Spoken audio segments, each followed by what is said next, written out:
नमस्कार साथियों, स्वागत है आपका अपने YouTube चैनल ज्ञानशाला में। पिछली क्लास में हमने उपकरणों के बारे में जानकारी ली थी। आज हम बात करेंगे गुरुत्वाकर्षण के बारे में। देखो, गुरुत्वाकर्षण कैसे क्या काम करता है, इसके लिए कौन कौन सी चीज़ें होती है, इन सब के MCQ मैं आज लेकर आया हूँ। तो आइए शुरू करते हैं। तो जिन किसी ने हमारे चैनल को सब्सक्राइब नहीं किया है, चैनल को सब्सक्राइब कीजिए और वीडियो अच्छी लगे तो वीडियो को लाइक कीजिए। पहला प्रश्न है, गुरुत्वाकर्षण क्या है। देखो, गुरुत्वाकर्षण एक प्रकार का क्या होता है, एक आकर्षण बल होता है। ठीक है ना। एक प्रकार का आकर्षण बल होता है जो कि दो वस्तुओं के बीच में लगता है।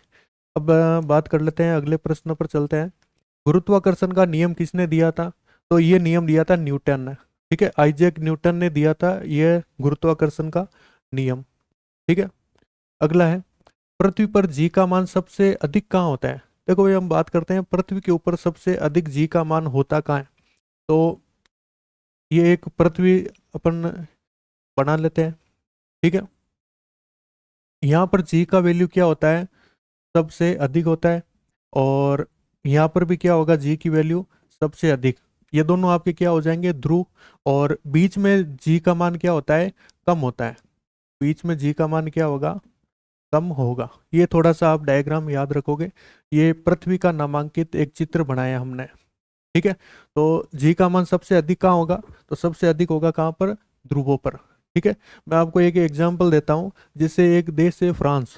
फ्रांस क्या करता है, अपना जो रॉकेट है ना, अगर वो लॉन्च करेगा, ठीक है ना, फ्रांस आपको कहाँ मिलेगा, उत्तरी गोलार्ध में इस तरफ मिलता है। ठीक है ना। अब इसको कोई भी अंतरिक्ष के कार्यक्रम करने हैं, रॉकेट वगैरह लॉन्च करने हैं ना, तो वो क्या करता है, ये भूमध्य रेखा पर आता है। भूमध्य रेखा पर उसका एक देश है, उसका नाम है फ्रेंच गुएना। ठीक है।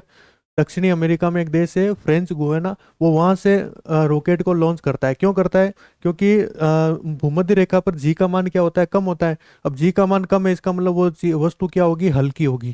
ठीक है। तो अपन बात कर लेते हैं। एक प्रश्न भी आ रखा था।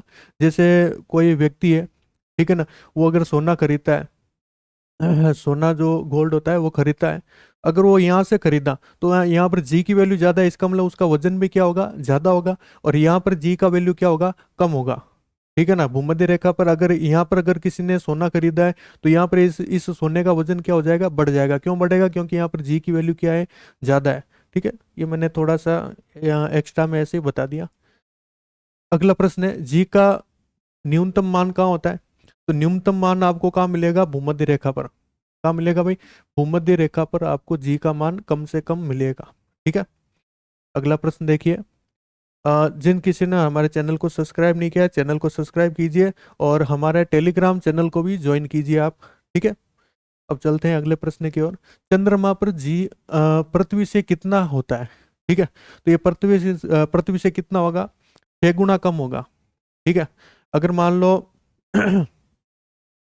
किसी का वजन अगर पृथ्वी पर 60 किलो है, ठीक है, पृथ्वी पर किसी का वजन कितना है, 60 किलो है, तो चंद्रमा पर इसका वजन कितना हो जाएगा, 1/6।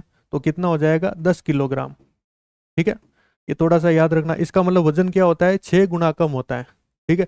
1/6 का मतलब क्या हो गया, 6 गुना क्या हो जाएगा, वजन कम हो जाएगा। अगला देखिए, मुक्त पतन में वस्तुएं कैसी लगती है। तो मुक्त पतन होती है तो वस्तुएं कैसी लगेगी, आपको हल्की लगेगी। ठीक है। बार इन दोनों एक ही चीज है। तो वस्तु कैसी लगती है आपको, हल्की लगती है। देखो, मुक्त पतन का मतलब क्या होता है, जैसे कोई वस्तु है, ठीक है, इसको स्वतंत्र पूर्वक हम छोड़ते हैं ना, तो ये क्या कहलाता है, मुक्त पतन कहलाता है। अगला देखते हैं प्रश्न। उपग्रह, हाँ भाई, उपग्रह पृथ्वी के चारों ओर क्यों घूमते हैं। जो उपग्रह होते हैं ना, जैसे मून है, जैसे ये हमारी पृथ्वी, ठीक है, पृथ्वी के चारों ओर कौन घूमता है, मून। ठीक है, मून मतलब चंद्रमा। ठीक है, ये एक प्रकार का प्राकृतिक उपग्रह हो गया। सॉरी, हाँ सॉरी, प्राकृतिक उपग्रह है। और ऐसे विभिन्न प्रकार के उपग्रह होते हैं जो मानव निर्मित भी होते हैं, कृत्रिम उपग्रह जो होते हैं, जो हम समय समय पर हमारी जो इसरो है वो लॉन्च करती रहती है। तो उपग्रह होते हैं वो पृथ्वी के चारों ओर क्यों घूमते हैं, क्योंकि क्यों घूमेंगे भाई, गुरुत्वाकर्षण बल के कारण। ये पृथ्वी क्या करेगी, और ये मून, ये इन दोनों के बीच में एक बल लगता है। ठीक है। ये बल कौन सा होता है, पहली बात तो मैं आपको बता दूं, ये असंपर्क बल होता है। ठीक है ना, क्योंकि दोनों क्या है, संपर्क में नहीं है। लेकिन इन दोनों के बीच में एक बल लगता है, उस बल को अपन क्या कहते हैं, गुरुत्वाकर्षण बल। ठीक है, चलो। तो ये जितने भी प्रश्न है वो आपके डी ग्रुप के लिए, आपके रेलवे की और भी एनटीपीसी वगैरह इन सब के लिए इंपॉर्टेंट है। तो अगला प्रश्न देखिए, गुरुत्व बल किन पर निर्भर करता है। देखो भाई, गुरुत्व बल होता है ना, इसका एक फॉर्मूला है, क्या होगा भाई, एफ बराबर जी, यहाँ पर जी सार्वत्रिक नियतांक होता है, जी m1 m2 बट्टा टी स्क्वायर।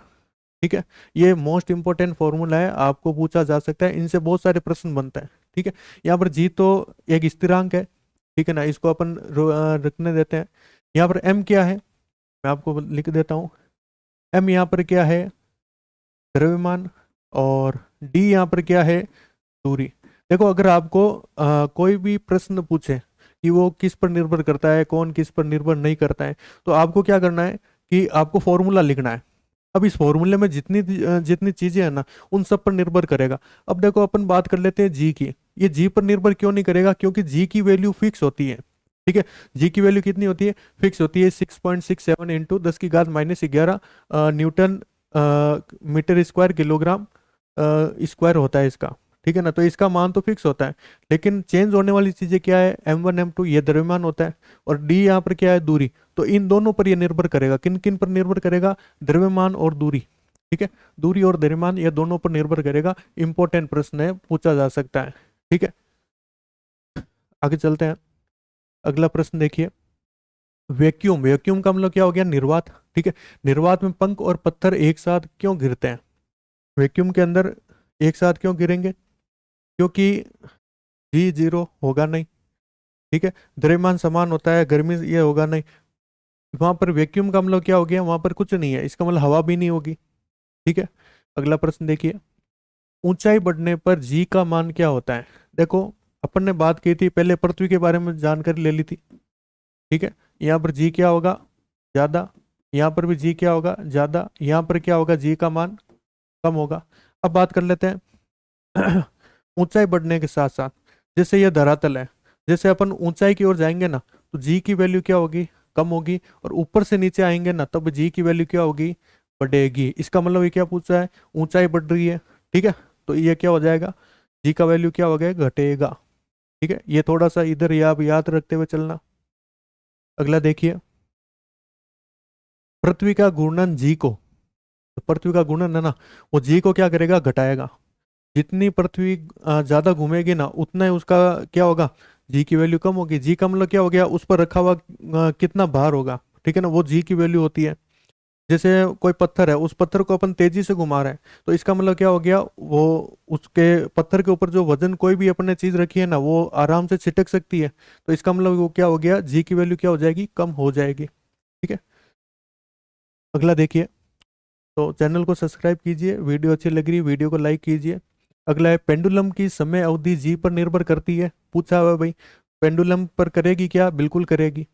ठीक है, पेंडुलम होता है ना, जो घड़ी का पेंडुलम होता है, क्या वो जी पर निर्भर करेगा। ठीक है, जी जो समय अवधि है वो जी पर निर्भर करेगी, बिल्कुल करेगी। अगर जी की वैल्यू बढ़ेगी, तो पेंडुलम की जो अवधि है वो भी आपके बढ़ जाएगी। अगला है, उपग्रह का भार क्या होता है। उपग्रह का भार क्या होता है, शून्य होता है। ठीक है, उपग्रह का भार शून्य क्यों होगा, क्योंकि उपग्रह होते हैं आपके अंतरिक्ष के अंदर, और अंतरिक्ष के अंदर आपको पता है कि कोई भी अगर वस्तु है तो उसका भार क्या हो जाएगा, जीरो हो जाता है।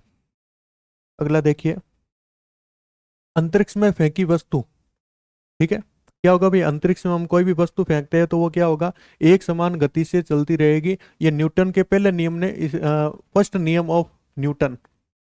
ठीक है, न्यूटन ने क्या बोला था, कि अगर कोई वस्तु गतिशील है तो वो गतिशील रहेगी, और स्थिर है तो स्थिर रहेगी, जब तक कि उस पर बाह्य बल ना लगे। ठीक है, तो वो समान गति से चलती रहेगी।